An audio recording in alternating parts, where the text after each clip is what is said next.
வணக்கம். COVID-19 corona virus இப்படிங்கிற ஒரு எபிடமிக் டிசீஸ் இன்னைக்கு உலகம் முழுவதும் பரவி மக்களோட வாழ்க்கையை முழுமையாக புரட்டி போட்டுருச்சு, ஸ்தம்பிக்க வச்சிருச்சு அப்படிங்கிறத நம்ம பார்க்குறோம். இப்போ நம்ம லாக்டவுனில் இருக்கோம். லாக்டவுன் அப்படின்னு சொல்லும்போது 21 நாள் ஊரடங்கு, அதை தாண்டியும் இந்த எண்ணிக்கை பரவல் அதிகரிச்சுட்டு இருக்கு.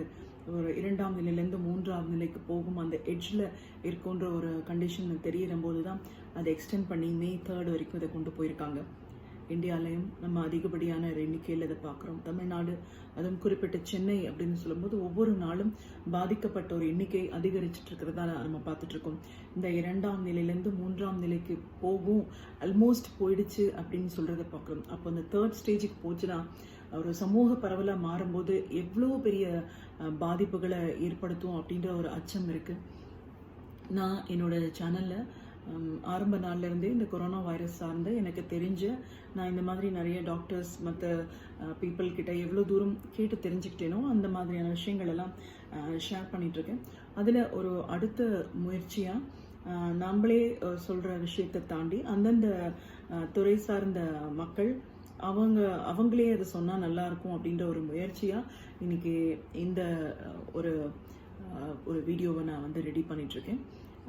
இதில் என்னென்னா, நாங்கள் ஒரு டாக்டரை கூப்பிட்டு இந்த டாக்டர்கிட்ட இப்போ இந்த ஊரடங்கு காலகட்டத்தில் திருமணமான புதிய தம்பதிகள் இருக்காங்க. பெண்கள் அப்படின்னு பார்க்கும்போது பேறு காலத்தில், அதாவது இந்த 2 மாதங்கள்லேயே நீங்கள் பார்த்துருந்தீங்கன்னா ஒரு 3rd month of pregnancy, 4th month of pregnancy, conception அப்போ தான் ஆயிருக்கு, இல்லை நியரிங் டியூ டேட் இப்படின்னு இருக்கிறத பார்க்குறோம். ஜென்ரலாகவே அந்த மகப்பேறு காலத்தில் பெண்களுக்கு நிறைய அச்சம் இதெல்லாம் ஏற்படும். உடம்புலேயும் ஃபிசியலாஜிக்கல் சேஞ்சஸ், ஹார்மோனல் சேஞ்சஸ் இதெல்லாம் ஏற்படுது. அப்படின்னு வரும்போது ஒரு மருத்துவர் ஆலோசனை தேவைப்படும். இப்போ நம்ம வீட்டை விட்டு வெளியில் போக முடியாது அப்படின்னு வரும்போது இதையும் ஒரு மன அழுத்தத்தை ஏற்படுத்தும். ஸோ ஒரு ரிலேஷன்ஷிப்குள்ளே போகிறவங்க சோஷியல் டிஸ்டன்சிங், ஐசோலேஷன்லாம் சொல்லும்போது நம்ம தாம்பத்திய வாழ்க்கைக்குள்ளே போகலாமா வேணாமானே ஒரு டவுட் இருக்கும். அப்படி போனால் அதுக்கு அடுத்தபடியாக அவங்களுக்கு வர்ற சந்தேகங்கள் என்ன மாதிரியான ஒரு பாதிப்புகள் ஏற்படலாம். இப்படி இந்த 2 விஷயங்கள தான் இந்த நியூலி மேரிட் கப்பல் தாம்பத்திய வாழ்க்கைக்குள்ளே போகிறவங்க என்ன பிரச்சனை, அதில் அடுத்த ஸ்டேஜாக அந்த மாதிரி வாழ்க்கையை வாழ்ந்தவங்க நெக்ஸ்ட் ஸ்டேஜ்னு வரும்போது கன்செப்ஷன் தான் பார்ப்போம். நம்ம ப்ரெக்னென்ட் ஆவாங்க, அப்போது அவங்களுக்கு ஏற்படுற பயம் என்ன, அதை தாண்டி 1லேருந்து 9 மந்த்க்குள்ளே எந்த ஸ்டேஜில் இருந்தாலும் விமன் இப்போது இதை எப்படி கடந்து போகணும், இதை பற்றி ஒரு பெண்ணாக முதல்ல இந்த டாப்பிக்லேருந்து பேச ஆரம்பிக்கலாம் அப்படிங்கிறதுக்கான ஒரு முயற்சியாக இதை எடுத்திருக்கேன். நம்ம லாக்டவுனில் இருக்கோம், எந்த ஃபெசிலிட்டியும் இப்போ இல்லை. ஒரு சின்ன முயற்சி, ஒரு வீட்டுக்குள்ளே வச்சு எவ்வளோ தூரம் இதை பண்ண முடியுமோ அதற்கான எஃபர்ட்டை போட்டு இதை எடுத்திருக்கோம். இதில் எந்த குறை நிறைகள் இருந்தாலும் தயவு செஞ்சு எல்லாரும் இதை அட்ஜஸ்ட் பண்ணிக்கோங்க. இன்னைக்கு நம்ம சந்திக்க போகிற டாக்டர் டாக்டர் தீபா கணேஷ். இவங்க அட்வான்ஸ்டு லேப்ரோஸ்கோபிக் மற்றும் robotic gynaecologist, cosmetic gynaecologist and laser surgeon. So ஒரு மிகப்பெரிய மருத்துவத்துறையில் ஒரு பெரிய சர்ஜனோட தான் நம்ம இன்னைக்கு இன்ட்ராக்ட் பண்ண போகிறோம். இந்த 2 டாபிக் சார்ந்த டவுட்ஸை நாம் இன்னைக்கு நேரடியாக டாக்டர்கிட்டயே கேட்டு தெரிஞ்சுக்க போகிறோம். உங்களுக்கு எந்த சந்தேகங்கள் இருந்தாலும், ஏதாவது கேள்விகள் இருந்தாலும் எனக்கு நீங்கள் இன்பாக்ஸ் பண்ணுங்கள். அது சார்ந்த விஷயங்களையும் வர அடுத்த வீடியோஸில் கண்டிப்பாக என்னால் என்ன பண்ண முடியுமோ அதை நான் பண்ணுறேன். இப்போ நம்ம நிகழ்ச்சிக்கு போகிறோம். வணக்கம் டாக்டர் தீபா. முதல்ல உங்களுக்கு ரொம்ப ரொம்ப நன்றிகள். இந்த மாதிரியான ஒரு நிகழ்ச்சி அவேர்னஸ் அப்படின்னு சொல்லும்போது மக்கள்கிட்ட இதை கொண்டு போய் சேர்க்கணும்னு உங்கள்கிட்ட ஹெல்ப்னு கேட்ட உடனே மறுக்காமல் நீங்கள் இந்த நிகழ்ச்சியில் கலந்துக்கிறதுக்கு சம்மதிச்சதுக்கு முதல்ல என்னோட நன்றிகள். வணக்கம். ஃபஸ்ட் நான் உங்களுக்கு நன்றி சொல்ல விரும்புகிறேன். ஏன்னா இந்த ஒரு அவேர்னஸ் வீடியோ க்ரியேட் பண்ணணும்னு சொல்லி ஒரு இனிஷியேட்டிவ் எடுத்ததுக்கு. ஏன்னா அவேர்னஸ் தான் இப்போ இப்போ இருக்க சுச்சுவேஷனுக்கு ரொம்ப முக்கியம். ஏன்னா இந்த சுச்சுவேஷன் ஃபர்ஸ்ட் டைம் நம்ம ஃபேஸ் பண்ணுறோம். ரொம்ப டிஃபிகல்ட் கைண்ட் ஆஃப் சுச்சுவேஷன்ஸ். எல்லாத்துக்கும் அந்த ஒரு பயம், ஃபியர் இருக்குது. இன்றைக்கி என்ன நடக்க போகுது, நாளைக்கு என்ன நடக்க போகுது அப்படின்னு சொல்லிட்டு. ஸோ அந்த பயத்துலேயே நிறைய பேர் ரொம்ப ஸ்ட்ரெஸ் ஆகிறாங்க. அதனால நிறைய டென்ஷன், ஆன்சைட்டி அதே நிறைய பேத்துக்கு வந்து ஃபிசிக்கல் ஹெல்த், மென்டல் ஹெல்த் எல்லாமே பாதிக்குது. ஒரு சுச்சுவேஷன், ஒரு ப்ராப்ளம் வரும்போது நம்ம வந்து அதுக்கு என்ன சொல்யூஷன், நெக்ஸ்ட் நம்ம என்ன பண்ணலாம்னு சொல்லி நெக்ஸ்ட் தான் நம்ம போகணும். அதை பற்றியே நினச்சிட்டு இருந்தால் இந்த மாதிரி தான் நம்ம ஸ்ட்ரெஸ் ஆகிட்டு, நம்ம இம்யூனிட்டி வந்துட்டு கம்மியாகிட்டு, நம்ம ஹெல்த்தை வந்துட்டு நம்மளே அஃபெக்ட் பண்ணிக்கிறோம். ஸோ இப்போ பார்த்தீங்கன்னா நல்ல இனிஷியேட்டிவ் வந்து அந்த கவர்மெண்ட் எடுத்துகிட்டு இருக்கு. அது நெக்ஸ்ட்டு இது எப்படி நம்ம டேக்கிள் பண்ணலான்னு சொல்லிட்டு எல்லாம் வந்துட்டு சொல்லிட்டு இருக்காங்க. நம்ம அது ஃபாலோ பண்ணாவே அந்த கர்வ் வந்து நம்ம ஃப்ளாட்டன் பண்ணலாம். டாக்டர், ஃபஸ்ட்டு நம்ம இன்னைக்கு இப்போ பேச போகிறது என்னென்னா, பொதுவாகவே எல்லாருக்குமே ஒரு ஒரு த்ரெட் இது. நம்ம என்ன ஆக போதோ நம்மளோட வாழ்க்கை அப்படின்னு ஒரு பயம் எல்லாருக்கும் இருக்கும். அப்படின்னாலும் நம்ம முதல்ல வந்து இந்த புதுமண தம்பதிகள் பற்றி எடுத்துக்கலாம். இப்போது ரீசன்ட் டேஸ்லேயே நிறைய பேர் கல்யாணம் ஆனவங்க, இல்லை புதுசாக கல்யாணமாகி 1 மாதம் அப்படின்ற ஸ்டேஜில் இருக்கிறவங்க இமீடியட் இந்த லாக்டவுன் அப்படின்னு வரும்போது எந்த அளவுக்கு ப்ரிப்பேர் ஆகிருப்பாங்க அப்படின்னு சொல்ல முடியாது. ப்ளஸ் நம்ம சோஷியல் டிஸ்டன்சிங் சொல்கிறோம், ஐசோலேட் ஆகணும்னு சொல்கிறோம். ஸோ இப்போது இந்த சோஷியல் டிஸ்டன்சிங் அப்படிங்கிறது நம்ம வெளியில் மெயின்டைன் பண்ணோம் அப்படின்னு சொல்கிறோம். பட் ஒரு தாம்பத்திய வாழ்க்கைக்கு உள்ளோர போகிறவங்களுக்கு இதை பற்றின எந்த ஒரு புரிதல் இருக்கும், எந்த அளவுக்கு அதை மெயின்டைன் பண்ணும்? ஃபார் அன் எக்ஸாம்பிள், வீட்டுக்குள்ளேயே அவங்களுக்கு எப்படின்ற ஒரு கேள்வி இருக்கும். இல்லை 2 பேர் மட்டும்தான் இருக்குன்னா அவங்களோட எசென்ஷியல் திங்ஸ் வாங்குறதுக்கோ எதுவாக வேணா இருக்கட்டும், ஒருத்தர் வெளியில் போயிட்டு வரக்கூடிய ஒரு சூழல் அப்படின்னு வரும்போது அதை பற்றின ஒரு பயமும் இருக்கும். ஸோ நியூலி மேரிட் அப்படிங்கிறதுனால ஒரு யங்ஸ்டராக தான் இருப்பாங்க. எல்லாருமே லைஃப்பில் இந்த மாதிரியான ஒரு கண்டிஷனை இப்போ தான் ஃபஸ்ட்டு பார்க்குறோம் அப்படின்னு வரும்போது அந்த பீப்புள், த யங்ஸ்டர், இந்த மேரிட் கப்புள் இந்த லாக்டவுன் பீரியடை வந்து எப்படி பார்ப்பாங்க? அவங்களுக்கு என்ன மாதிரியான ஒரு பிரச்சனைகள், சந்தேகங்கள் வரதுக்கு வாய்ப்பு இருக்குது டாக்டர்? அடுத்தது நீங்கள் கேட்டது வந்துட்டு இப்போ நியூலி மேரிட் கப்புள்ஸ். ஸோ இப்போ தான் ரீசெண்டாக கல்யாணம் ஆகிட்டு வந்தவங்க வந்துட்டு பார்த்தீங்கன்னா அவங்க நிறைய வந்துட்டு அந்த பிளான்ஸ்லாம் வச்சுருப்பாங்க. ஓகே, இந்த ஊருக்கு போகலாம், ப்ளஸ் நிறைய கெட் டுகெதர் ஃபங்க்ஷன்ஸ் அதெல்லாமே நிறைய பிளான் பண்ணியிருப்பாங்க. பட் இப்போ எதுவுமே அதெல்லாம் நடக்காதுன்னு சொல்லும்போது நிறைய அப்செட் ஆயிடுவாங்க. பட் இதுவே நீங்கள் அவங்க ஒரு பாசிட்டிவாக அவங்க எடுத்துக்கணும். ஏன்னா இந்த டைம் திருப்பி அவங்களுக்கு கிடைக்காது. நிறைய இப்போ டைம் இருக்குது அவங்களுக்கு லாக்டவுனில். ஸோ நிறைய டைம் ஸ்பெண்ட் பண்ணலாம் அவங்க பார்ட்னரோட. You can get to know each other the partner really well. So அதே மாதிரி இப்போ வந்து பார்த்திங்கன்னா நிறைய பேர் வந்து ஒர்க் ஃப்ரம் ஹோம் தான். So both the partners can work from home. இப்போ வெளியே அவங்க போகிறதா இருந்தால் எசென்ஷியல் நீட்ஸ்க்கு மட்டும் அவங்க வெளியே வந்துட்டு ஏதோ ஒரு of the partner can go. அதே மாதிரி அந்த கவர்மெண்ட் சொன்ன அந்த ஃபுல் ரெக்கமெண்டேஷன்ஸ் மாதிரி எப்பவுமே நீங்கள் வீட்டு விட்டு வெளியே போகும்போது ஆல்வேஸ் வேற மாஸ்க் போயிட்டு அங்கே போய் ஆல்வேஸ் சோஷியல் டிஸ்டன்சிங் தள்ளியே நின்று நீங்கள் உங்கள் க்ராசரி ஸ்டோர்ஸோ இல்லை வேறு ஏதாவது உங்களுக்கு வாங்கணுமோ அதெல்லாம் வாங்கிட்டு once you get back home always வந்துட்டு ஒரு ஷவர் எடுத்துருங்க. நீங்கள் உங்கள் ஃபுல்லாக உங்கள் ஹேண்ட் வாஷ் பண்ணுறது மட்டும் இல்லை, நீங்கள் ஃபுல்லாக வந்துட்டு நீங்கள் வந்து ஷவர் எடுத்துலாம். ஸோ அதெல்லாம் நீங்கள் வந்துட்டு ஃபுல்லாக வந்து நீங்கள் மெயின்டைன் பண்ணலாம் ஃபுல்லாக as usual what the government recommendation சொல்கிறது. நெக்ஸ்ட் வந்துட்டு இந்த மாதிரி வீட்டில் இருக்கேன், what about the physical relationship? There are no studies ஒரு எவிடன்ஸ் இந்த மாதிரி லைக் இந்த கோவிட் வைரஸ் வந்துட்டு பாடிலி ஃப்ளூயிட்ஸ் வந்து ஸ்ப்ரெட் ஆகுதுன்னு இப்போ எல்லாத்துக்குமே தெரியும். எல்லா இடத்துலையும் நிறையா இன்ஃபர்மேஷன் நியூஸ் வந்துச்சு. இது வந்து ஏரசால், ஒரு ஏர் மூலிமா தான் இது டிரான்ஸ்மிட் ஆகுது. ஸோ இது ஒரு பாடி ஃப்ளூயிட்ஸில் அது மாதிரி டிரான்ஸ்மிட் ஆகுது. இது வரைக்கும் எந்த ஸ்டடீஸ் இது வரைக்கும் எதுவும் வரல. ஸோ அதனால like physical relationship is not a problem if both the partners are fine. Suppose one of the partner has some kind of flu like symptoms இருக்குதுன்னா அவங்களுக்கு அந்த மாதிரி இருந்துச்சுன்னா அந்த பார்ட்னர் அவங்களே வந்து கொஞ்சம் டிஸ்டன்ஸ் ஆகி கொஞ்சம் செல்ஃப் குவாரண்டைன் பண்ணிக்கணும். அவங்களே வீட்லேயே அவங்க எப்பவுமே மாஸ்க் போட்டிருக்கணும். அதே மாதிரி ரெகுலராக வந்துட்டு ஹேண்ட் வாஷ் பண்ணிவிட்டு பர்சனல் ஹைஜீன் வந்துட்டு அவங்க மெயின்டைன் பண்ணணும். அந்த மாதிரி இருக்கும்போது தான் ஒன் ஆஃப் த பார்ட்னருக்கு வந்து ஃப்ளூ லைக் சிம்டம்ஸ் இருக்கும்போது தான் நீங்கள் வந்துட்டு அந்த மாதிரி கொஞ்சம் ஃபிசிக்கல் ரிலேஷன்ஷிப் வந்து கொஞ்சம் நம்ம அவாய்ட் பண்ணலாம். ஸோ அதர் பார்ட்னர் அவங்களே செல்ஃப் குவாரண்டைன் பண்ணி தனியாக ரூம் இருந்துட்டு ஆர் உங்கள் சிம்டம்ஸ் கொஞ்சம் அதிகமாக ஆச்சுன்னா நீங்கள் வந்துட்டு you can go to the doctor and get yourself tested and treated. And most the times வந்துட்டு மைல்ட் டு மாடரேட் அப்படி தான் வருது. ஸோ இதுலேயே நீங்கள் வந்துட்டு ஒரு நல்ல ஒரு இம்யூனிட்டி பூஸ்ட் பண்ணுற மாதிரி நீங்கள் சாப்பிட்டுட்டு நல்லா ரெஸ்ட் எடுத்துகிட்டு நீங்கள் இருந்தாவே most of the time 98% of the people வந்துட்டு ரெக்கவர் ஆகிறாங்க. ஸோ அதை பற்றி வந்துட்டு ஒன்றும் வரி பண்ணுறதுக்கு தேவையில்லை. பட் நீங்கள் சொன்ன மொத்த ரெக்கமெண்டேஷன்ஸ் தான். நீங்கள் வெளியே போகும்போது ஆல்வேஸ் வேறு மாஸ்க் எங்கோ, அதே மாதிரி வீட்டுக்கு வரும்போதுட்டு அதே மாதிரி அதை வாஷ் பண்ணி பர்சனல் ஹைஜீன் ரொம்ப ரொம்ப இம்பார்ட்டன்ட். அதே மாதிரி நியூலி மேரிட் கப்புள்ஸ்க்கும் சொல்கிற அதே தான். அவங்களுக்குள்ளேயே இருக்கும்போதுட்டு வந்துட்டு it's always personal hygiene is very very important. Doctor, இப்போது நம்ம நியூலி மேரிட் அவங்களோட டவுட்ஸ் இதெல்லாம் பற்றி கேட்டு சொல்லியிருக்கீங்க. த நெக்ஸ்ட் ஸ்டேஜ் வந்து இந்த இன்ஃபெக்ஷன்ஸ் அப்படின்னு பார்க்கும்போது திருமணமான காலகட்டத்திலேயே அவங்களுக்கான இன்ஃபெக்ஷன்ஸ் என்னெல்லாம் வரும் அப்படின்றது ஒன்று இருக்குது. அதை தாண்டி இப்போ ஒரு இன்ஃபெக்ஷியஸ் டிசீஸ் ஸ்ப்ரெட் ஆகிட்டு இருக்கிற இந்த டைமில் பொதுவாக இன்ஃபெக்ஷனே ஒரு பயமாக இருக்குது அப்படின்னும்போது ஒரு கன்செப்ஷன் அப்படின்றது ஒரு தெரியுதுன்னு வச்சுக்கோங்களேன். நம்மளே இப்போ வீட்டில் டெஸ்ட் பண்ணிக்கலாம் அப்படிங்கிற மாதிரி இருக்குது. இப்போ ஒரு 40 days அதை கடந்து போகும்போது கன்சீவ்ட் அப்படின்னு தெரிகிற ஒரு நியூஸ் ரொம்ப ரொம்ப சந்தோஷமான ஒரு செய்தி தான். பட் அந்த சந்தோஷமான ஒரு செய்தி இந்த மாதிரியான ஒரு காலகட்டத்தில் நம்மளுக்கு தெரிய வரும்போது அது என்ன மாதிரியான ஒரு பயத்தை சந்தேகங்களை ஏற்படுத்தி கொடுக்கும்? இந்த லாக்டவுன் பீரியடில் சப்போஸ் வந்துட்டு ப்ரெக்னென்சி டெஸ்ட் வந்து பாசிட்டிவாக வந்துச்சுன்னா நீங்கள் சொல்கிற மாதிரி மோர் தென் சந்தோஷப்படுறதோட இந்த டைமில் வந்துட்டு அவங்க நிறையா அந்த ஃபியர் பயம் வந்துடும்.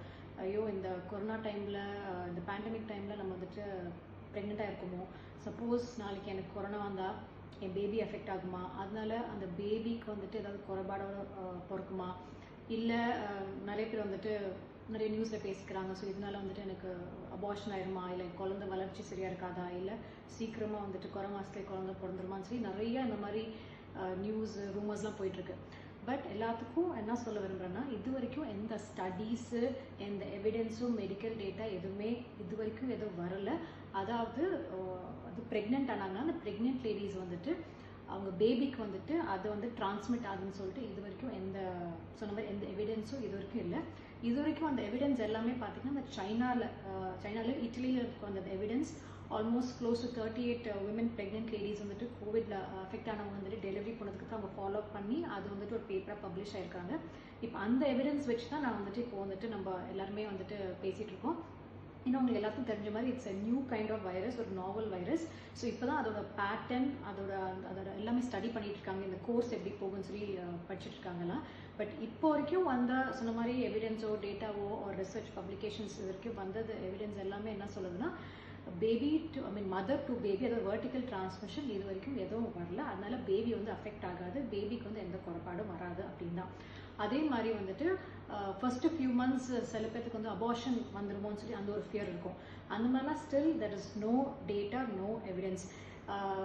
ஆஸ் லாங் ஆஸ் உங்களுக்கு மோஸ்ட் ஆஃப் த டைம் வந்துட்டு அந்த ஸ்டடீஸ் என்ன சொல்லுதுன்னா, ப்ரெக்னென்ட் லேடிஸ்க்கு வந்து அஃபெக்ட் பண்ணவங்க எல்லாமே வந்துட்டு ரொம்ப மைல்டு சிம்டம்ஸாக வந்திருக்கு, flu like symptoms. Most of the people recover. So அதனால் அதை பற்றி நீங்கள் பயம் தேவையில்லை. ஒன்ஸ் நீங்கள் வீக்லி வந்து உங்கள் ஹோம் கிட் வச்சு நீங்கள் கன்ஃபார்ம் பண்ணிட்டீங்கன்னா கன்ஃபர்மேட்டரி ஆயிடுச்சுன்னா, பட் இந்த லாக்டவுன் பீரியடில் அகைன் உடனே நீங்கள் வந்து உங்கள் டாக்டர் விசிட் பண்ண முடியாது. ஸோ நீங்கள் வந்துட்டு maybe you can have online consultation. உங்கள் ஃபேமிலி டாக்டர் ஒரு கைனகாலஜிஸ்ட் வந்து நீங்கள் ஃபோன் பண்ணி இந்த மாதிரி வந்துட்டு எனக்கு ப்ரெக்னன்சி பாசிட்டிவாக இருக்குது, நெக்ஸ்ட் நான் இப்போ வரணும் செக்அப்னு சொல்லி அந்த ஒரு டேட்டை வந்துட்டு நம்ம வந்துட்டு சூஸ் பண்ணி அன்றைக்கி போய் ஒரு 7th or 8th வீக் நீங்கள் அங்கே போயிட்டு நீங்கள் வந்து கன்ஃபர்மேட்டரி எப்படி பண்ணுவோம்னா ஸ்கேன் மூலிமா கன்ஃபர்மேட்டரி பண்ணுவோம். 8 to 9 weeks அப்போ தான் ஹார்ட் பீட்லாம் தெரிஞ்சிடும். ஸோ அந்த டைமில் நீங்கள் டாக்டர்கிட்ட போய் அன்றைக்கி அந்த சேம் டே வந்துட்டு நீங்கள் ஸ்கேன் பண்ணிடலாம், பிளட் டெஸ்ட்லாம் பண்ணிவிட்டு மெடிக்கேஷன்ஸ்லாம் நீங்கள் வந்துட்டு ஃபுல்லாக நீங்கள் வந்துட்டு வாங்கிட்டு வரலாம். ஸோ நீங்கள் உங்கள் விசிட்டும் ஃப்ரீக்வெண்ட் விசிட்டும் நீங்கள் வந்துட்டு இந்த டைமில் வெளியே போகிறது கொஞ்சம் அவாய்ட் பண்ணலாம். எப்பப்போ யூ நீடட்னா you can always contact your obstetrician and gynecologist and phone மூலிமா வந்துட்டு நீங்கள் வந்துட்டு அந்த மெடிக்கேஷன்ஸ் என்னன்னு சொல்லி நீங்கள் வாங்கிக்கலாம். டாக்டர், இப்போ கர்ப்பிணி பெண்கள் அப்படின்னு எடுத்துக்கிட்டோம்னா நம்ம அந்த 1 to 9 months 10 months இந்த பீரியட் பார்க்குறோம். நம்ம அந்த கன்செப்ஷன் பற்றிலாம் இப்போ முன்னாடி பேசியிருக்கோம். இப்போ ஓகே, ஃபஸ்ட்டு நம்ம இதை 3 பகுதிகளாக பிரிச்சுக்கலாம். முதல்ல 3 months and then 3 to 7 months, 7 to delivery time அப்படின்னு எடுத்துக்கிட்டா இந்த இனிஷியல் ஸ்டேஜஸ், இந்த ஸ்டேஜில் இப்போ யாருக்கும் வெளியில் போக முடியாத ஒரு சூழலில் என்ன மாதிரியான ஒரு பிரச்சனைகள் ஏற்படலாம், என்ன மாதிரியான ஒரு கிளாரிஃபிகேஷன் அவங்களுக்கு தெரிய வரும் இந்த first 3 months of pregnancy period, அதை பற்றி சொல்லுங்கள் டாக்டர். அதுதான் இப்போது ரொம்ப எசென்ஷியல் இல்லைங்களா? ஓகே, இப்போ இந்த ஃபர்ஸ்ட் ட்ரைமஸ்டர் அப்படின்னு எடுத்துக்கிட்டோன்னா ஃபர்ஸ்ட் ட்ரைமஸ்டர் வந்து அப் டு 12 weeks, 3 months அது 12th week வரைக்கும் ஃபர்ஸ்ட் ட்ரைமஸ்டர்னு சொல்லுவோம். ஸோ ஜென்ரலாகவே ஒரு நார்மல் அதாவது ப்ரெக்னென்ட் ஆனதுலேருந்து டெலிவரி வரைக்கும் பார்த்தீங்கன்னா ஒரு லோ ரிஸ்க் ஒரு நார்மல் பர்சனுக்கு வந்துட்டு அட்லீஸ்ட் மினிமம் 10 to 12 விசிட்ஸ் வந்துட்டு டாக்டர் விசிட் பண்ணணும்னு சொல்லி அதுதான் ஒரு ஸ்டாண்டர்ட் இருக்குது. அதுதான் நார்மல், வேறு எந்த பிரச்சனை இல்லாமல் இருந்தால். சில பேருக்கு வந்துட்டு ப்ரெக்னென்சி அப்படியே பார்த்தீங்கன்னா நிறைய பேருக்கு வந்து சுகர் இருக்கும், ப்ரெஷர் இருக்கும், ஆஸ்மா இருக்கலாம். அந்த மாதிரி இருக்கவங்களுக்குலாம் சில டைம்ஸ் வந்து ஃப்ரீக்வெண்ட் விசிட் வந்து தேவைப்படலாம். But on average 10 to 12 visits தான் வந்துட்டு ஸ்டாண்டர்ட் தான். பட் இந்த மாதிரி லாக்டவுன் பீரியடில் வந்துட்டு நம்ம வந்துட்டு எல்லாரும் சொல்கிற மாதிரி கொஞ்சம் வெளியே போகிறது வந்துட்டு கொஞ்சம் அவாய்ட் பண்ணுங்க அப்படின்னு சொல்லும் வந்துட்டு எப்போ தேவையோ அந்த டைமில் டாக்டர் போகிறது இட்ஸ் பெட்டர். பிகாஸ் இப்போ பார்த்தீங்கன்னா ஆன்டினேட்டல் செக்அப், அது ப்ரெக்னென்ட்டான செக்அப் பண்ணுறது it's one of the essential care தான், எசென்ஷியல் நீட் தான். ஸோ நம்ம வந்து வீட்லேயே உட்காந்துருக்க முடியாது. ஸோ அது வந்து நம்ம எப்போ தேவையோ எப்போ இம்பார்ட்டனோ அந்த டைமில் வந்துட்டு நீங்கள் வந்துட்டு போகிறது பெட்டர். ஸோ நான் சொன்னப்போ இந்த ஃபர்ஸ்ட் ட்ரைமஸ்டர் பார்த்தீங்கன்னா அப் டு 12 வீக்ஸ். ஸோ அந்த டைமில் வந்துட்டு ரொம்ப இம்பார்ட்டன்ட் ஃபர்ஸ்ட் ட்ரைமஸ்டர் என்ன பண்ணணும்னு பார்த்தீங்கன்னா இந்த டேட்டிங் ஸ்கேன்னு சொல்லுவோம். டேட்டிங் ஸ்கேன் இருந்தது usually 9th or 10th week அந்த டைமில் வந்துட்டு நம்ம ஸ்கேன் பண்ணுறது மெயின். அந்த டைமில் ஹார்ட் பீட் வந்துட்டு நம்மளுக்கு தெரியும் ஃபுல் அந்த உள்ளே வந்துட்டு அந்த பேபி வந்து கர்ப்பப்பைக்குள்ளே தான் இருக்கான்னு சொல்லி அது கன்ஃபார்ம் ஆகும். பிகாஸ் நிறைய டைம் வந்துட்டு அந்த ப்ரெக்னென்சி வந்துட்டு வெளியே கர்ப்பப்பையிலேருந்து வெளியே இருக்கலாம். It's call ectopic pregnancy. அதுதான் வந்துட்டு அந்த மாதிரி ப்ரெக்னென்சி வந்து தான் இட்ஸ் வெரி எமர்ஜென்சி. அது இமீடியட்லி சர்ஜரி பண்ணுற மாதிரி வரும் அது. ஸோ இது வந்துட்டு அந்த டேட்டிங் ஸ்கேனில் வந்துட்டு உங்களுக்கு அந்த கன்ஃபர்மேட்டரி பண்ணும், அந்த ஹார்ட் பீட் இருக்கான்னு சொல்லும், அது கர்ப்பப்பைக்குள்ளே இருக்கான்னு சொல்லி அந்த ஸ்கேன் மெயினாக சொல்லும். ஸோ நீங்கள் அந்த விசிட் நீங்கள் வந்துட்டு உங்கள் டாக்டர்கிட்ட வந்துட்டு ஷெட்யூல் பண்ணிட்டு அந்த ஒரு விசிட்லேயே வந்துட்டு நீங்கள் இந்த ஸ்கேனு அப்புறம் நம்ம நெசசரி பிளட் டெஸ்ட்லாம் யூஸ்வலி நம்ம ப்ரெக்னென்சியை பண்ணுவோம். அந்த பிளட் டெஸ்ட் அன்றைக்கே பண்ணிவிட்டு அதே மாதிரி நம்ம வந்துட்டு அந்த ஃபோலிக் ஆசிட் சத்து மாத்திரலாம் வந்துட்டு we have to start taking. So first ட்ரைமஸ்டரில் வந்துட்டு அந்த ஒரு விசிட்லேயே வந்துட்டு நீங்கள் வந்துட்டு எல்லாமே as far as possible எல்லாமே உங்கள் டாக்டர்கிட்ட பேசிட்டு அப்பாயின்மெண்ட் ஃபிக்ஸ் பண்ணிவிட்டு அந்த ஒரு விசிட்லேயே நீங்கள் எல்லா இன்வெஸ்டிகேஷன் நீங்கள் வந்து ஃபுல்லாக பண்ணிடலாம். அதுமாதிரி ஃபர்ஸ்ட் ட்ரைமஸ்டரில் ரொம்ப இம்பார்ட்டன்ட் என்ன வரும், நிறைய பேருக்கு அந்த வாமிட்டிங் சென்சேஷன் நிறையா வரும். ஸோ அது வந்துட்டு ஸ்டார்டிங்லேயே வந்துட்டு சில பேருக்கு ரொம்ப எக்ஸசிவாகவும் இருக்கும், சில பேருக்கு மைல்டாகவே போகும். அது நீங்கள் வந்துட்டு ரெகுலர் உங்கள் ஆப்சர்வேஷன் வந்து நீங்கள் ஃபோன் கன்சல்ட்டில் வந்துட்டு என்ன மெடிகேஷன் சொல்லி நீங்கள் வாங்கிட்டு அதை நீங்கள் ஃபாலோ பண்ணலாம். if everything goes on well இந்த ஃபர்ஸ்ட் ட்ரைமஸ்டரில் இந்த ஒரு விசிட் இஸ் ஃபைன். இந்த ஒரு விசிட்ல நீங்கள் எல்லாம் பண்ணிட்டு வந்துட்டீங்கன்னா that should not be a problem. Suppose உங்களுக்கு இதை தவிர்த்து வேறு ஏதாவது பிரச்சனை வந்துட்டே இருந்தால் ஆல்வேஸ் நீங்கள் வந்துட்டு உங்கள் டாக்டர்கிட்ட வந்துட்டு always keep in a regular contact. So அதை வச்சு வந்துட்டு உங்களுக்கு சப்போஸ் வெனெவர் நீடட்னா உங்கள் டாக்டர் சொன்னாங்கன்னா அந்த டைமில் நீங்கள் வந்துட்டு போய் பார்க்கலாம். ஸோ ஃபர்ஸ்ட் ட்ரைமஸ்டர் வந்துட்டு இந்த டைமில் வந்துட்டு விசிட்ஸ் கொஞ்சம் கம்மி பண்ணா இட்ஸ் ரியலி பெட்டர். சப்போஸ் உங்களுக்கு வாமிட்டிங் அது அந்த ஒரு பிரச்சனைக்கு வந்து நான் சொன்னேன் இந்த மாதிரி நீங்கள் மெடிகேஷன் வாங்கலாம். ஒன்று அந்த ஃபர்ஸ்ட் ட்ரைமஸ்டரில் வேறு என்ன பிரச்சனை வரலாம், சம்டைம்ஸ் சில பேருக்கு ப்ளீடிங் வரலாம். அது ஏர்லி ஏன்னா அந்த ஃபஸ்ட்டு அந்த 3 months அந்த 12th வீக் வரைக்கும் தான் வந்துட்டு ரொம்ப கொஞ்சம் வந்துட்டு கேர்ஃபுல்லாக இருக்க ரீசன் வந்துட்டு சம்டைம்ஸ் அபார்ஷன் ஆகிறதுக்கு நிறைய வாய்ப்பு இருக்குது. ஸோ அதுதான் ப்ளீடிங்காக தான் இப்படி வெளியே வந்து சிம்டம்ஸ் வந்துட்டு காமிக்கும். ஸோ அந்த மாதிரி உங்களுக்கு ப்ளீடிங் வந்துச்சுன்னா இமீடியட்டாக நீங்கள் உங்கள் டாக்டர் வந்துட்டு ஃபோன் பண்ணி பார்த்துட்டு உடனே போய் செக்அப் போய்க்கோங்க. மற்றபடி வேறு ஏதாவது சப்போஸ் இந்த ஃப்ளூ லைக் சிம்டம்ஸ் அந்த மாதிரி லைட்டாக அந்த மாதிரி வந்துச்சுன்னா அந்த மாதிரி திருப்பி உங்கள் டாக்டருக்கே வந்துட்டு நீங்கள் ஃபோன்லேயே வந்து பார்த்துட்டு என்ன அவங்க சொல்கிறாங்களோ அது அந்த மாதிரி வந்துட்டு அட்வைஸ் வந்து கேட்டுட்டு நீங்கள் வந்துட்டு you can just follow that. இப்போ நம்ம அந்த நெக்ஸ்ட் ஸ்டேஜை பற்றி பேசணும் அப்படின்னா முக்கியமான ஒரு காலட்டம் 4, 5, 6, 7 அப்படின்னு அந்த மந்த்ஸை நம்ம பேசும்போது ஃபஸ்ட்டு 3 monthsலேயே நம்ம அந்த ஸ்கேனிங்கோட எசென்ஷியல் பற்றி சொல்லியிருக்கீங்க. இப்போது இந்த முக்கியமான ஒரு ஸ்கேன் அப்படிங்கிறது வந்து 5th அந்த டைமில் அண்ட் இம்பார்ட்டண்ட் இன்ஜெக்ஷன்ஸ் அப்படின்னு இதுக்கெல்லாம் வந்து நம்ம வெளியில் போய் தான் ஆகணும். ஸோ இதெல்லாம் பண்ணாமலும் இருக்க முடியாது. ஸோ இந்த செகண்ட் செமஸ்டர் இந்த பீரியடில் இருக்கிற அவங்களுக்கு வந்து எது அத்தியாவசியமாக வெளியில் போகணும், இல்லை வீட்டிலேருந்தே அவங்க தெரிஞ்சுக்கக்கூடிய விஷயங்கள் என்ன, அவங்களோட வந்து பாடியில் என்ன மாதிரியான ஒரு காம்ப்ளிகேஷன்ஸோ இல்லை ஒரு பிரச்சனைகளோ இந்த கர்ப்ப காலத்தில் அவங்களுக்கு வர்றதுக்கு வாய்ப்பு இருக்குது டாக்டர்? ஓகே, இப்போ செகண்ட் ட்ரைமஸ்டர் பார்த்தீங்கன்னா from 13 weeks up to 28 weeks வந்து செகண்ட் ட்ரைமஸ்டர்னு சொல்லுவோம். அந்த டைமில் வந்துட்டு ரொம்ப இம்பார்ட்டன்ட் ஸ்கேன். இப்போ இந்த ஃபர்ஸ்ட் ட்ரைமஸ்டரில் பார்த்தீங்கன்னா டேட்டிங் ஸ்கேன், அது வந்து வெரி இம்பார்ட்டன்ட் ஸ்கேன் நான் சொன்ன மாதிரி. இப்போ செகண்ட் ட்ரைமஸ்டரில் வந்துட்டு இம்பார்ட்டன்ட் ஸ்கேன் பார்த்தீங்கன்னா அனாமலி ஸ்கேன். அதாவது ஏதாவது வந்துட்டு ஒரு குறைபாடு இருக்கான்னு சொல்லி செக் பண்ணுற ஸ்கேன் தான் வந்துட்டு யூஸ்வலி இந்த 20th வீக்கில் வந்து 19th to 20th வீக் எடுப்போம் அந்த ஸ்கேனை. It's very very important. அந்த ஸ்கேன் வந்து கண்டிப்பாக நீங்கள் வந்து பண்ணி தான் ஆகணும் நீங்கள். ஸோ அந்த டைம் வந்துட்டு ஸ்கேன் வந்துட்டு ஷெட்யூல் பண்ணிவிட்டு ஸ்கேன் எடுத்துட்டு அப்படியே நீங்கள் டாக்டரையும் பார்த்துட்டு ஒரே இதில் வந்துட்டு நீங்கள் அந்த ஒரே விசிட்டில் வந்துட்டு நீங்கள் வந்துட்டு அந்த ரெண்டுமே வித் ரிப்போர்ட் அண்ட் அந்த உங்கள் கன்சல்ட் வந்துட்டு அந்த டைம்லேயே நீங்கள் முடிச்சிடலாம்.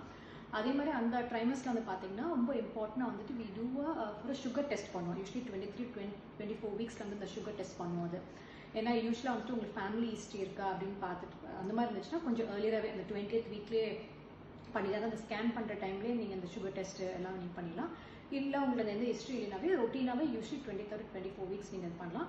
அது நீங்கள் வந்துட்டு அந்த லேப் வந்து பக்கத்தில் பண்ணிவிட்டு always you can send report. இப்போ நிறைய ஹோம் கலெக்ஷன் வந்துட்டு நீங்கள் இது பண்ணுறாங்க. பட் அந்த ஹோம் கலெக்ஷன் வரவங்க மெயினாக வந்துட்டு you have to be make sure like அவங்க வரும்போது அதே மாதிரி அவங்க அந்த மாஸ்க்கு அந்த ஹேண்ட் சானிடைசர்லாம் போட்டு அவங்க வராங்களா அது மாதிரி நீங்கள் பார்த்துக்கணும். இல்லை நீங்கள் ஹாஸ்பிட்டலில் வந்துட்டு நீங்கள் போய் கூட அந்த பிளட் டெஸ்ட் கொடுத்துட்டு அந்த ஒரு பர்டிகுலர் இட்ஸ் மேண்டேட்ரி நீங்கள் பண்ணி ஆகணும். ஸோ அதே மாதிரி எப்பவுமே நீங்கள் வீட்டை விட்டு வெளியே போகும்போது எனி ப்ரெக்னென்ட் லேடி வந்துட்டு ஆல்வேஸ் வேற மாஸ்க் இல்லாமல் வீட்டை விட்டு நீங்கள் வெளியே வந்து கால் வைக்காதீங்க. அதே மாதிரி once you get back home always clean your hands and then are better always take a shower. அது வந்துட்டு நீங்கள் ரொம்ப இம்பார்ட்டன்ட் நீங்கள் அது பண்ணுங்கள். The third thing important on the second trimester is TT injection. Usually in the 5th month தான் நம்ம வந்து கொடுப்போம். The TT injection again it's a mandatory. So second trimester வந்துட்டு அந்த விசிட்ல எல்லாம் mandatory-ஆ இருக்கும் பார்த்தீங்கன்னா ஒன்று வந்து அந்த அனாமலி ஸ்கேன் எடுக்கிறது, ஒன்று வந்து டிடி இன்ஜெக்ஷன் கொடுக்குறது, மூணாவது வந்துட்டு அந்த சுகர் டெஸ்ட் பண்ணுறது. 3 வந்துட்டு கண்டிப்பாக பண்ணியாகணும். ஸோ அது வந்துட்டு அட்லீஸ்ட் அந்த 2 விசிட் உங்களுக்கு தேவைப்படும். அதை நீங்கள் அந்த டைமில் பண்ணிடலாம். ஒன்று எப்படி உங்களை ஃபாலோ பண்ணோம் அப்படின்னு பார்த்தீங்கன்னா நான் ஃபஸ்ட் டைம் சொன்ன மாதிரி தான் லைக் ஏதாவது சிம்டம்ஸ் அந்த மாதிரி இருந்துச்சுன்னா always have a phone consultation. அதே மாதிரி ஈவன் அப் டு 28 வீக்ஸ் கூட இந்த மாதிரி சம்டைம்ஸ் ப்ளீடிங் வரலாம். அதே மாதிரி ப்ளீடிங் ஏதாவது அந்த மாதிரி சிம்டம்ஸ் அந்த ப்ளீடிங் ஏதாவது பார்த்தீங்கன்னா இமீடியட்லி டாக்டர் வந்துட்டு ஃபோன் பண்ணிவிட்டு உடனே போய் அவங்களுக்கு செக்அப் வந்துட்டு பண்ணி கன்ஃபார்ம் பண்ணிக்கோங்க அது வேறு எதாவது ப்ராப்ளம் இல்லை அப்படின்னு சொல்லிட்டு. தென் அதர் திங் வந்து 20 வீக்ஸ்க்கு அப்புறம் தான் உங்களுக்கு வந்து அந்த ஃபீட்டல் மூவ்மெண்ட்ஸ் அதாவது அந்த பாப்பா சுற்றுறது வந்துட்டு உங்களுக்கு அந்த அசை வந்து தெரிய ஆரம்பிக்கும். 20 வீக்ஸ்க்கு அப்புறம் தான் அது. ஸோ 20 வீக்ஸ்க்கு அப்புறம் அதுதான் அவங்க வந்துட்டு உங்களோட செல்ஃபாக நீங்கள் வந்துட்டு பார்த்துக்கிறது வந்துட்டு மானிட்டர் பண்ணுறது வந்துட்டு இந்த மாதிரி foetal moments. So after 20 weeks வந்துட்டு ஈவன் அதுக்கப்புறம் அன்டில் யுவர் ப்ரெக்னன்சி வந்துட்டு அதுதான் உங்களுக்கு வந்துட்டு பேபி வந்து ஹவுஸ் த பேபி எப்படி நம்ம மானிட்டர் பண்ணுறது செல்ஃப் மானிட்டரிங் வந்து பை த மூமெண்ட்ஸ் தான். ஸோ உங்களுக்கு மூமெண்ட்ஸ் தெரிய ஆரம்பிக்கும்போது சப்போஸ் அந்த ஸ்லோலி அந்த மூமெண்ட்ஸ் உங்களுக்கு வந்துட்டு அப்படியே கொஞ்சம் இன்க்ரீஸ் ஆகிட்டே போகும். எப்போ உங்களுக்கு அந்த மூமெண்ட்ஸ் எப்பவுமே தெரியிற மூமெண்ட்ஸோட உங்களுக்கு ரொம்ப கம்மியாக தெரியுதோ அப்போ அகெயின் நிலைக்கணும் you have to contact a doctor and then have it check. So இந்த மெயின் இம்பார்ட்டன்ட் வந்துட்டு இந்த ட்ரைமஸ்டர் வந்து these are the test is very important. அந்த மெயின் மூமெண்ட்ஸ் வந்துட்டு நீங்கள் வந்துட்டு பண்ண ஆரம்பிக்கலாம். நீங்கள் அடுத்து ரொம்ப முக்கியமானது தான் இந்த டெலிவரி. நம்மளுக்கு வந்து ஒரு மறுபிறவின்னு நம்ம சொல்லிக்கிறோம். அந்த 7th மந்த்லேருந்து 9 to 10 months இந்த பீரியட் இந்த 3 மாதங்கள் எவ்வளோ ஒரு குரூஷியலான பீரியட். இந்த காலகட்டத்தில் நம்மளுக்கு என்ன மாதிரியான ஒரு சந்தேகங்கள் இருக்கும், என்ன மாதிரியான ஒரு காம்ப்ளிகேஷன்ஸ் வரும். ஒரு டெலிவரி அப்படின்னு வரும்போது எல்லாரும் சுகப்பிரசவம் ஆகணும் அப்படின்வாங்க. இன்றைக்கி நிறைய நேரங்களில் சிசரியன்னா ஒரு ஹாஸ்பிட்டலைசேஷன் தேவைப்படுது. இந்த கொரோனா த்ரெட் இருக்கிற இந்த லாக்டவுன் பீரியடில் அந்த லாஸ்ட் 3 months நம்ம கடந்து வரும்போது சந்திக்கக்கூடிய விஷயங்கள் பற்றி கண்டிப்பாக தெரிஞ்சுக்க வேண்டிய அவசியம் இருக்கட்டும். ஓகே, இப்போ நெக்ஸ்ட் 3rd trimester 7th மந்த்துக்கு அப்புறம் வந்துட்டு அப்படி டெலிவரி 3rd trimesterன்னு சொல்லுவோம். ஸோ அகெயின் 3rd trimester நம்ம என்ட்ரு பண்ணும்போதுட்டு அகெயின் நம்ம சொன்ன மாதிரி இந்த second dose of tetanus TT injection வந்துட்டு அந்த டைமில் ஒன்று தேவைப்படும். ஸோ அப்போது கண்டிப்பாக அந்த ஒரு விசிட் நீங்கள் வந்துட்டு நீங்கள் பண்ணணும். அடுத்தது பார்த்தீங்கன்னா வந்துட்டு அந்த மெயின் இம்பார்ட்டன்ட் ஸ்கேன் வந்து க்ரோத் ஸ்கேன்னு சொல்லுவோம். அது 32 வீக்ஸ்க்கு அந்த டைமில் வந்துட்டு நம்ம வந்துட்டு பண்ணுவோம். அது ஏன்னா அப்போ தான் அந்த பேபி வந்துட்டு எப்படி ஒழுங்காக வந்துட்டு வளருதா வெயிட் எல்லாம் கெயின் ஆகுதான்னு சொல்லிட்டு அப்போ தான் வந்துட்டு நம்ம மெயினாக வந்துட்டு அந்த ஸ்கேன் பார்ப்போம். That is the 3rd important scan வந்துட்டு நம்ம பண்ணுறது. ஸோ அது கண்டிப்பாக அந்த இது பண்ணியாகணும். தென் அதர் திங் யூஸ்வலாக பார்த்தீங்கன்னா எல்லாருமே ப்ரெக்னென்ட் லேடிஸ் வந்துட்டு இந்த 7th month ஒரு 9th month அந்த டைமில் தான் வந்துட்டு யூஸ்வலி அந்த பேபி ஷவர் வளகாப்புலாம் பண்ணுவாங்க. அது வந்துட்டு இப்போ இருக்க இந்த கொரோனா டைமில் வந்துட்டு அதெல்லாம் கண்டிப்பாக வந்துட்டு அவாய்ட் பண்ணணும். ஏன்னா சொன்ன மாதிரி ஒரு க்ரௌடடோ சோஷியல் கேதரிங்ஸ் வந்துட்டு எதுவுமே இந்த டைமில் வந்துட்டு இட்ஸ் அ பிக் நோ தான். ஸோ அது வந்துட்டு ஐநோ நிறைய பேருக்கு கொஞ்சம் அப்செட்டிங்காக இருக்கும். பட் ஆனால் நம்ம ஹெல்த்து நம்ம சைல்ட் ஹெல்த் தான் இம்பார்ட்டன்ட் வரும்போது அதெல்லாம் நம்ம வந்து கொஞ்சம் வந்துட்டு அதை அவாய்ட் பண்ணி தான் ஆகணும். So that will be a big no இந்த வாட்டி அதெல்லாம் அது பண்ணுறது. அதே மாதிரி நதர் என்ன நம்ம ஃபாலோ பண்ணிகிட்டே போகணும்னா நம்ம அந்த க்ரோத் ஸ்கேன் சொன்ன மாதிரி அந்த ஸ்கேனுக்கு அப்புறம் எவ்ரி திங் இஸ் நார்மல்னா தென் அகெயின் வந்துட்டு நம்ம வந்துட்டு நீங்கள் சொன்ன மாதிரி always have a phone consult and அதுலேயே வந்துட்டு உங்கள் மூமெண்ட்ஸ் எப்படி தெரியுது அது அந்த மாதிரி நம்ம ஃபாலோ பண்ணிவிட்டு we can just go ahead with it. So 3rd trimester வந்துட்டு மெயின் உங்கள் செல்ஃப் மானிட்டரிங் வந்துட்டு அந்த ஃபீட்டல் மூமெண்ட்ஸு ஸோ நம்ம இந்த டிடி இன்ஜெக்ஷன் இருக்கிறது, அதுக்கப்புறம் இந்த க்ரோத் ஸ்கேன் இருக்குது. அதுக்கப்புறம் சப்போஸ் இந்த ஸ்கேனில் ஏதாவது பிரச்சனை then again you need a frequent இன்னொரு ஸ்கேன் அண்ட் அதுக்கு தகுந்த மாதிரி ஃபாலோஅப் வந்து இருக்கும். So it's always depending upon உங்கள் ப்ரோக்ரஸ் ஆஃப் ப்ரெக்னென்சி எப்படி இருக்குன்னு தகுந்த மாதிரி தான் வந்துட்டு அந்த உங்கள் விசிட்டை வந்துட்டு நம்ம கொஞ்சம் வந்துட்டு இருக்கும். If everything goes on நார்மல்னா நம்ம நான் சொன்ன பார்த்தீங்கன்னா ஆவரேஜ் 10 to 12 விசிட்ஸ் வந்துட்டு ஆவரேஜ் ஒரு low risk pregnant women suppose to come. So but இந்த லாக் டைம் பீரியடில் if everything is going on like very fine நம்ம அந்த விசிட்ஸ் வந்து கொஞ்சம் கம்மி படுத்தலாம். சப்போஸ் ஏதாவது பிரச்சனை தென் அதுக்கு அந்த மாதிரி உங்கள் வந்துட்டு உங்கள் டாக்டர் வந்துட்டு உங்களை வர சொல்லுவாங்க, அதுக்கு வந்து நீங்கள் செக் பண்ணிக்கலாம். தென் அதர் திங் வந்துட்டு நிறைய பேருக்கு வந்து இந்த டைமில் என்ன பயம் இருக்குன்னா அந்த கொரோனா டைமில் ஓகே எனக்கு நார்மல் டெலிவரி ஆகுமா இல்லை சிசேரியன் தான் பண்ணுமா அப்படின்னு. திருப்பி வந்துட்டு அந்த கைட்லைன்ஸ் இது வரைக்கும் அந்த எவிடன்ஸ் எல்லாமே வந்து என்ன சொல்றதுன்னா corona is not an indication for caesarean. Corona வச்சு நம்ம சிசேரியன் பண்ணணும்னு ஒன்றும் அந்த மாதிரி இண்டிகேஷன் இல்லை. ஆஸ் யூஷுவல் உங்கள் ஆப்ஸ்ட்ரிக் இண்டிகேஷன் இருந்தால் மட்டும் நீங்கள் சிசேரியன் பண்ணலாம். Otherwise you can go for normal delivery. Only thing is provided உங்கள் டாக்டர் உங்கள் டெக்னீஷியன் உங்கள் ஸ்டாஃப்லாம் வந்துட்டு அவங்க அந்த பிபி கிட்ஸ்லாம் போட்டு நெசசரி ப்ரிகாஷன்ஸ் எடுத்துகிட்டு உங்களுக்கு வந்துட்டு பண்ணுவாங்க. அண்ட் இன்கேஸ் சப்போஸ் வேறு ஏதாவது இண்டிகேஷன் உங்கள் அந்த நார்மல் டெலிவரி ப்ராசஸில் வந்துட்டு வேறு ஏதாவது இண்டிகேஷன் மூச்சு திணறோ அந்த மாதிரி உங்களுக்கோ இல்லை லைக் அந்த பேபிக்கு அந்த மாதிரி வந்துச்சுன்னா then they can go in for cesarean. So as such வந்து சிசேரியன் வந்து ஒரு இண்டிகேஷன் கிடையாது கொரோனானால. So any mode of delivery is fine, but provided the health care ப்ரொஃபஷனல்ஸ்லாம் வந்துட்டு நாங்கள் வந்துட்டு ஆக்சுவலி அதுக்கு மாதிரி நெசசரி ப்ரிகாஷன்ஸ்லாம் ஃபுல்லாக எடுத்துக்கணும். So that's about the next 3 months. அப்புறம் லாஸ்ட்டாக நம்ம என்ன தான் விஷயங்கள் நம்ம தகவல்கள் கொண்டு போய் சேர்த்தாலும் ஜென்ரலாகவே இந்த மாதிரியான ஒரு பேறுகாலம் டைமில் ஒரு குடும்பமும் சரி ஒரு பெண்ணும் சரி நிறைய மனதளவில் அவங்களுக்கு சந்தேகங்கள் பயங்கள் இருக்கும். ஃபிசியலாஜிக்கல் ஹார்மோனல் சேஞ்சஸ் உள்ளோர நடந்துட்டு இருக்குது. இந்த ஒரு த்ரெட்டே ஒரு பக்கம் இயல்பாகவே பயமாக இருக்குது. பட் இப்போ ஒரு லாக்டவுனில் இருக்கும், இந்த மாதிரியான ஒரு பேண்டமிக் கண்டிஷனில் நம்ம இருக்கோம், சர்வைவலே ரொம்ப இம்பார்ட்டண்ட் அப்படின்னு நம்ம பேசும்போது இந்த பயங்கள் நம்மளை வந்து எவ்வளோ தூரம் சீரியஸ் ஆக்கும், காம்ப்ளிகேட் பண்ணும். ஸோ நம்ம இந்த டைமில் என்ன மாதிரியான ஒரு வாழ்க்கை முறை வழிமுறைகளை நம்ம கடைபிடிக்க வேண்டிய அவசியம் இருக்குது. இறுதியாக நம்ம இந்த விஷயங்களை சொன்னால் கண்டிப்பாக அது மக்களுக்கு யூஸ்ஃபுல்லாக இருக்கும் டாக்டர். நீங்கள் சொல்கிறது கரெக்ட் தான். யூஸ்வலாகவே ஒரு ப்ரெக்னென்சி பாசிட்டிவ் ஆனதுக்கப்புறம் பார்த்தீங்கன்னா நிறைய ஹார்மோனல் சேஞ்சஸ் பாடியில் இருக்கும். அதுக்கப்புறம் அவங்க வந்துட்டு நிறைய அந்த ஃபியர் பயம் இருக்கும், ஐயோ எனக்கு நல்லபடியாக வந்துட்டு இந்த ப்ரெக்னென்சி கோர்ஸ் நல்லா போகணும், பேபி ஷுட் பி ஃபைன் சொல்லி அதை நினச்சி நிறைய அந்த ஸ்ட்ரெஸ்லாம் ஆகிட்டு இருப்பாங்க. பட் ஜென்ரலாகவே பார்த்தீங்கன்னா ஒரு ப்ரெக்னென்சி நம்ம அந்த கோர்ஸ் போக போக because of all the stress and hormone changes கொஞ்சம் இம்யூனிட்டி வந்து கொஞ்சம் கம்மியாகும். அதுவும் இந்த மாதிரி டைமில் அந்த ஃபியர் உங்களுக்கு ரொம்ப அதிகமாகும் பிகாஸ் ஆஃப் த பேண்டமிக் இருக்கனால. ரொம்ப அதிகமாக இருந்தாலும் என்ன ஆகும்னா ரொம்ப நீங்கள் ஃபியர் அதிகமாகுது, ஸ்ட்ரெஸ் அதிகமாகுது, அதனால உங்கள் இம்யூனிட்டி லெவல் வந்துட்டு உங்களுக்கு வந்து பயங்கரம் குறைய ஆரம்பிச்சிடும். ஸோ இந்த டைமில் வந்துட்டு சொன்ன மாதிரி வந்துட்டு நம்ம இதுக்கு என்ன solution, what is a way forward அப்படி தான் நம்ம வந்துட்டு வி ஹேவ் டு see. இது நினச்சிட்டே இருந்தால் நம்மளுக்கு நான் சொன்ன மாதிரி நம்மளே ஸ்ட்ரெஸ் பண்ணிவிட்டு நம்ம உடம்பு தான் நம்ம வந்துட்டு அஃபெக்ட் பண்ணிக்கிறோம். ஸோ ரொம்ப ஸ்ட்ரெஸ் நம்மளுக்கு ரொம்ப பண்ணிட்டோம்னா நம்ம இம்யூனிட்டி லெவல் ரொம்ப குறையும். இம்யூனிட்டி லெவல் ரொம்ப குறைஞ்சிச்சுன்னா கொரோனாவில் எனி கைண்ட் ஆஃப் இன்ஃபெக்ஷன் வந்து வரதுக்கு வந்துட்டு ரொம்ப நிறைய வாய்ப்பு இருக்குது.